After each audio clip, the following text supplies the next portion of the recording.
I'm 61 years old.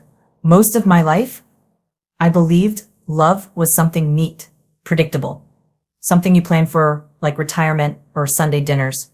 I raised my son mostly on my own. After the divorce poured my heart into making a home, being dependable, being safe. I thought if I kept everything tidy and routine, I wouldn't be caught off guard again.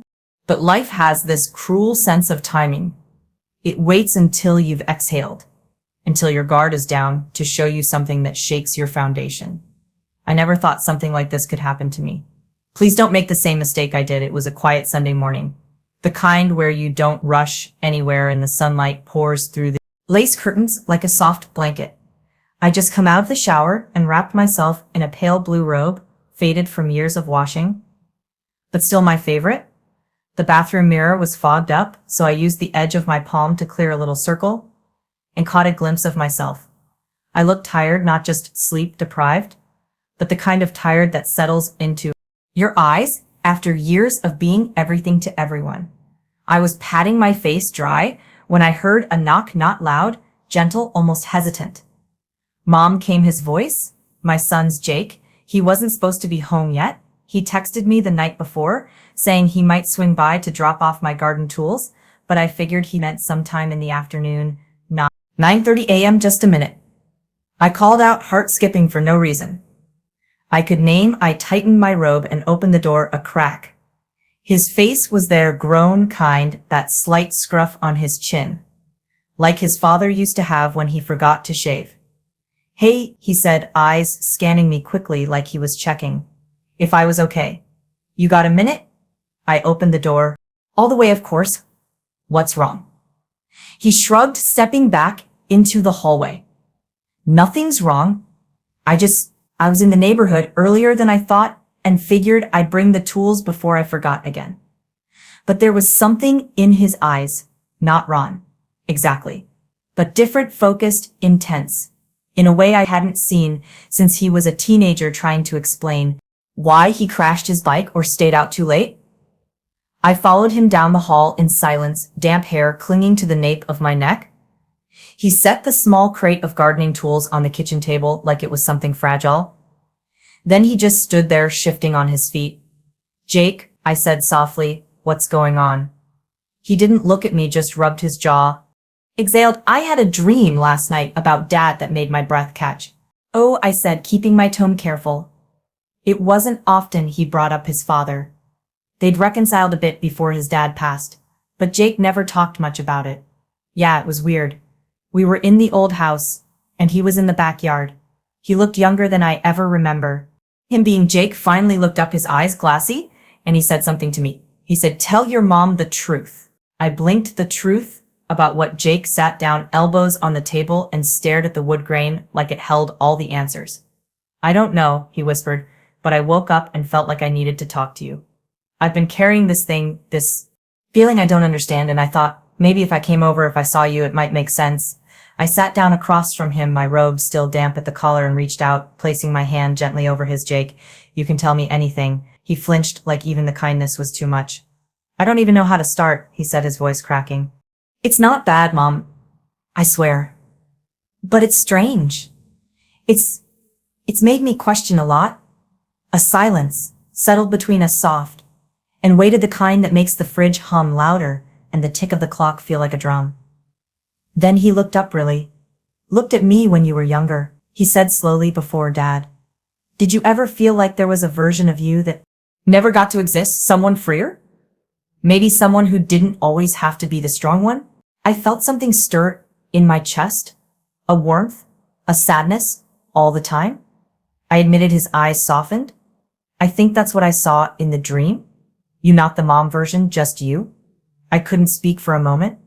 There was something about the way he said it. The gentleness. The attention. It wasn't romantic. No, that wasn't it. But it was intimate, deeply. So like he was seeing me for the first time, not as the person who packed his lunch or signed his permission slips, but as a woman, as a whole person. I want to know that version of you, Jake said, if you'd let me. Something in the room shifted. Not dangerous, not wrong, but powerful, and so very unexpected. I swallowed my fingers, tightening slightly over his hand. The sunlight had shifted, casting stripes of gold across the table, and the air felt thick with something unspoken. I don't know where to start, I whispered. He smiled, small and sad. Maybe just by letting me stay for coffee. And so I did. I got up, quietly filled the kettle, and tried to ignore the way my hands trembled just slightly as I moved. Because for the first time in years, I didn't feel like someone's mother. I felt like someone Jake stayed for hours. What started as coffee turned into toast, and toast turned into pulling out an old photo album from the credenza in the living room. He followed me in there with his mug, and I noticed the way he lingered near the mantel, eyeing the family pictures. He picked one up, me in my 30s, holding him as a baby, cheeks full and eyes tired. I don't remember you ever looking like this, he said quietly. I sat down on the edge of the couch, smoothing my robe across my legs. I barely remember it myself. He put the photo down carefully, like it might crumble and join me. We opened the album together. It smelled faintly of dust and lavender, and as we turned the pages, my heart pulled in all directions. Nostalgia, loss, pride, regret. You were beautiful, he said. After a moment, eyes scanning a picture of me in a sundress, laughing at something his father had said back when things still worked. I felt my cheeks flush. That was a long time ago. He looked at me, then eyes firm. It still matters? I didn't know how to respond to that. I wasn't used to being seen that way anymore, especially not by my own son, who had only ever known me as mom, the reliable one, the woman who never broke, even when everything else around her did, I guess. I'd buried a lot of myself. I said, finally, I thought that was what mothers were supposed to do. Be the rock. Jake reached over and touched my hand. His was warm, steady. But what if you didn't have to be the rock anymore? That question unsettled something in me. We sat in silence after that, the kind that's more comfortable than words. I don't know how long we stayed like that, but at some point he leaned back into the couch, legs stretched, fingers laced behind his head. You know, he said casually, when I was a kid, I used to think you were magic that made me laugh, a soft, surprised sound magic. Yeah, you always seemed to know everything you knew when I was lying. When I was hungry, when I was about to cry, you could fix things, busted knees, broken toys, bad dreams, like you had powers or something. I felt something tender crack open in me. I did my best, I said, voice low, but I lost myself a little along the way. Jake sat up again, leaning forward, elbows on his knees. You know what's strange, he said, eyes on the carpet. When I knocked on the bathroom door this morning, I almost walked away. Why, I asked. I don't know. He said, maybe because I was scared you'd look at me and see the little boy again. Not the man who came to tell you something honest. I searched his face. You didn't finish your thought earlier. What is it you've been carrying? He rubbed his palms together, took a breath. It's not one thing. It's more like I've been feeling so far from everything lately. My job, my friends, even women. I've dated, it all feels hollow. And I realized the only place I've ever felt completely safe, completely seen, is here with you. That hit me deeper than I expected. I know that might sound weird, he said, rushing the words. I'm not saying it to make you uncomfortable, but when I see you now, I realize I never really saw you before. You've always been this fixture in my life, but now you're, I don't know, real more than a mom, a person, and that makes me want to know you differently. There was something so sincere in his tone, something open, raw. I found in myself brushing a strand of damp hair behind my ear and looking down at my hands, now resting in my lap. I don't know if I even remember who that person is. I admitted the one who existed before motherhood. Jake's voice dropped to a whisper. Then maybe we can figure it out together. I looked at him then, not as my son, not as the boy I'd raised and worried over and sacrificed for, but as a man with kindness in his eyes and truth in his words, a man who somehow had brought something out of me that I thought was long gone. The kettle whistled from the kitchen, startling us both. I stood slowly and walked toward it. My reflection in the window caught my eye as I passed hair loose robe. still cleaning cheeks slightly flushed. I didn't recognize that woman fully. But maybe that was the point. Maybe I was just beginning to. That night, I couldn't sleep. The house was still the kind of quiet that makes your thoughts echo louder than they should. I lay in bed with the lamp on, staring at the ceiling, fingers resting on my chest, as if to keep my heart from drifting out of me. Jake had left around 6 after helping me clear the dishes from our late lunch. He hugged me tighter than usual. Before stepping out onto the porch, pausing for a moment like he wanted to say more but decided against it. The air between us had shifted, subtle, unspoken, but real, and I wasn't sure what to do with it. Kept thinking about his words, the way he said he wanted to know me, not as his mother, but as me. It stirred something buried so deep I hadn't touched it in decades. At around 2 o'clock. I got up and wandered barefoot into the kitchen.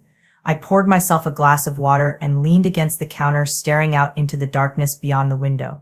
The backyard looked eerie in the moonlight, familiar, but strange, like my reflection had become. My phone buzzed on the counter, startling me. "Jake, are you awake?"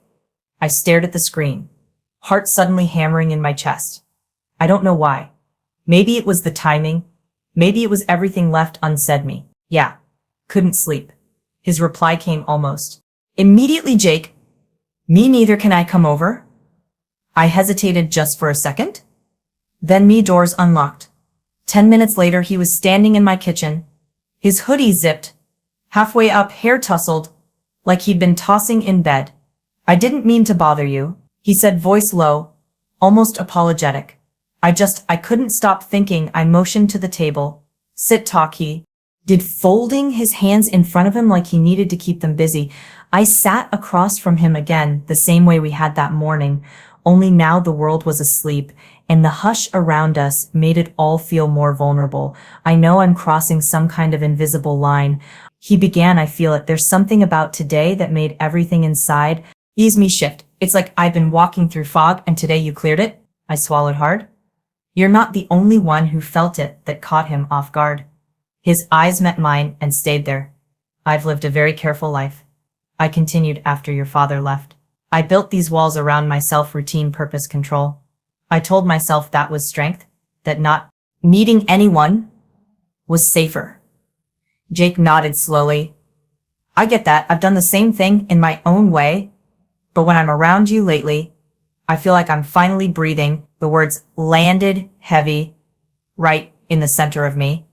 "I don't know what to do with all this," I admitted. He leaned in slightly, not too close, but just enough for me to feel the warmth of his presence. "That maybe we don't do anything right now. Maybe we just sit with it. Let it be what it is." Silence, again, but not the awkward kind. It felt still sacred. "Even do you remember when I got sick in middle school?" he asked suddenly, the memory surfacing like a ghost. "You had the flu so bad I had to sleep on the floor next to your bed." He smiled. "I remember waking up and you were holding my hand. You looked exhausted, but you were right there. You always were." I looked down at my hands again, older now, with lines and spots and memories etched into them. "I guess I've spent my life giving," I said softly, "and I never once thought I'd be the one who needed something back." "You deserve more than what you've settled for," Jake said, his voice quiet but firm. A lump rose in my throat. I blinked it back and stood up, needing to move. "I should probably get some rest," I said, more to the air than to him. But as I turned to walk toward the hallway, I paused. My fingers touched the door frame, and I turned halfway back to him. "You can stay," I said, almost a whisper, "if you want." Jake stood up slowly, not assuming, not rushing, where I nodded toward the guest room. "You know where?" He walked past me, slow and deliberate. When he reached the hallway, he paused beside me, just close enough for the heat of his body to brush against mine. "Good night, Mom," he said softly. I turned my face up toward him. "Good night, Jake." And then he disappeared down the hall, the guest room door flicking shut behind him. I stood there for a long time, the hallway dim, my robe brushing against my bare ankles, the air thick with something I hadn't felt in years. Longing, confusion, hope. I returned to bed, lay down and closed my eyes. But sleep didn't come. Only the memory of his eyes and the quiet storm beginning in my chest. The next morning came in soft and gray with clouds pressing low and a cool breeze drifting in through the cracked kitchen window. I hadn't slept much, just dozed here and there, thoughts moving in circles, always returning to the same place.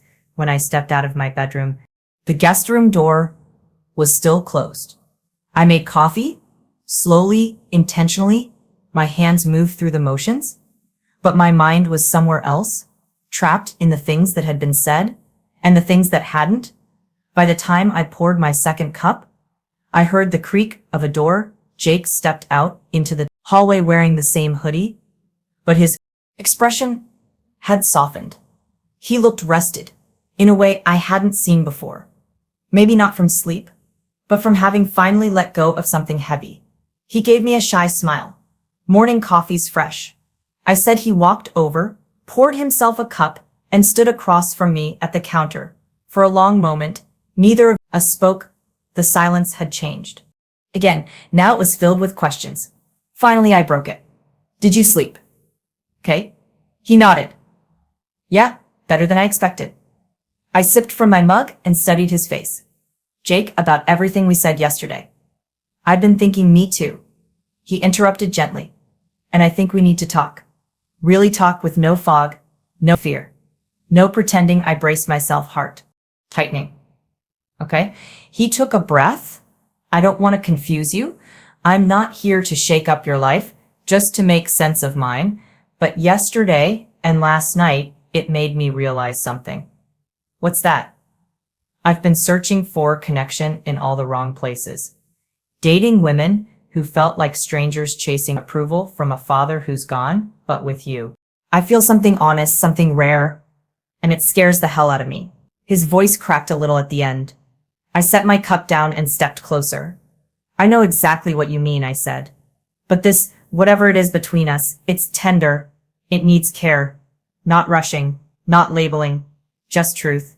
Jake nodded, his eyes meeting mine. Then let's be honest. All the way. Stood still. Every part of me aware of the moment, of how his presence changed the air, of how I didn't feel like the woman who folded laundry and paid bills. I felt seen, not as a mother, not as an old habit, as a woman. I missed being known. I whispered, the real me, not the role, not the duty, just me. He took my hand, just held it, not with expectation, but with understanding. I'd like to get to know that woman, he said, if she'll let me. The wind outside picked up, rustling the leaves in the backyard. A storm was coming, but inside everything was calm. I'm scared, I admitted. Me too.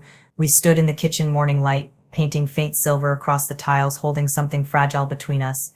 It wasn't about right or wrong. It wasn't even about answers. It was about honesty, vulnerability, and a quiet, aching need to be understood. Jake squeezed my hand once, then let go. Let's take it one day at a time, he said. And I nodded. He stayed for breakfast. We made scrambled eggs and sat side by side at the table, talking about nothing and everything. Laughter came easier than I expected. The tension softened into something warm, quiet, and real. Later, when he left, he kissed my cheek, soft, lingering, not quite a son's kiss, not quite anything else. Just a promise. As the door closed behind him, I stood in the hallway alone, but I didn't feel lonely. Walked back into the kitchen, picked up my cup, and looked out the window. The garden needed tending. The sky was starting to clear, and somewhere inside me, something had begun to bloom.